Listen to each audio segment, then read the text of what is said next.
Hey guys, tonight we're diving into Islam's dog contradiction. Mercy to the worlds or killer? Forget everything the Quran, Hadith, Muhammad, and Islam has told you. This is the real story.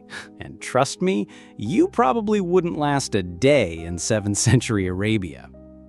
So before you get too comfortable, hit that like button if you enjoy this kind of deep dive, and let me know in the comments where you're watching from.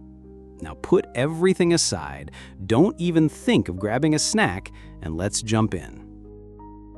Close your eyes. No, seriously. Imagine you're walking down a dusty, sun-baked street in Medina around the year 630. The air is thick with the smell of sand, spices, and, unplumbed humanity. You see stray dogs roaming, their ribs showing, sniffing for scraps. They're a part of the landscape, just part of life. Then a command echoes through the city, passed from person to person. It comes from the most respected man alive, the Prophet Muhammad. And the command is simple: kill the dogs. Suddenly, the streets are not safe for man's best friend. Companions of the Prophet, devout men who hang on his every word, are now roaming the city, fulfilling his order. They are killing dogs. One hadith from Sahih Muslim, one of the most trusted sources in Islam, puts it chillingly plainly. Ibn Umar, a close companion, reported that Allah's messenger ordered that dogs should be killed. There's no ambiguity there. No, maybe he meant something else. The order was given, and the order was followed. Now, this is where your brain starts to short circuit, because the central, most beautiful description of this same prophet, a title given to him in the Quran itself, is Rahmatul lil Alameen, a mercy to the worlds, plural. So, what gives? How does a man who is the embodiment of universal mercy suddenly order a citywide canine cleanup crew? This isn't just a tough question. This is a fundamental contradiction that most Muslims have never been asked to confront, and the answers get even stranger from here.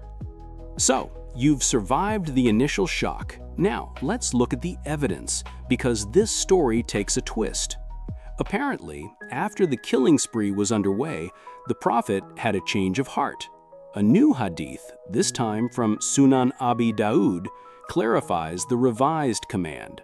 The Prophet forbade to kill them, saying, "Confine yourselves to the type which is jet black." Okay, let's process this. The blanket kill order is off. That's good news for the beige and spotted dogs of Medina. But if you're a black dog, you're still public enemy number one. Why? Why the color-specific command? The Prophet himself gives the reason. And folks, you can't make this stuff up. In another hadith from Sahih Muslim, he clarifies his new position. It is your duty to kill the jet black dog having 2 spots on the eyes, for it is a devil. A devil.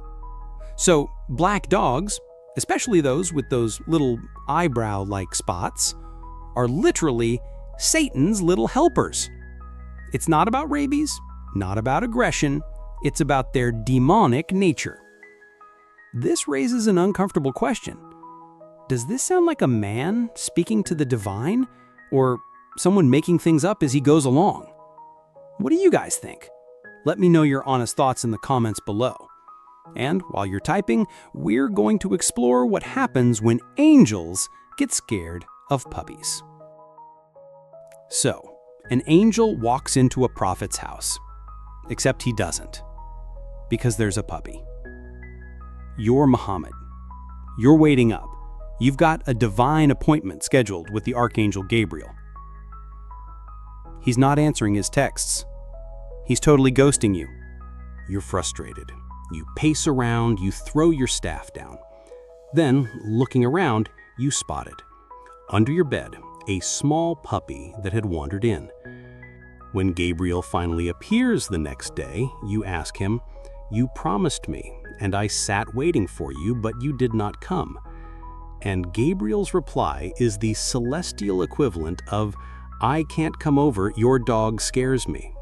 He says, and I quote, "It was the dog in your house that prevented me. We do not enter a house that contains a dog." Let's just pause right there. This is the Archangel Gabriel, an entity of immense cosmic power, stopped by a fluffy speed bump hiding under a bed. Was the divine command to kill dogs really divine? Or was it a very human, very personal reaction from a man who was infuriated that his angelic visitor stood him up and then found a convenient four-legged scapegoat to blame?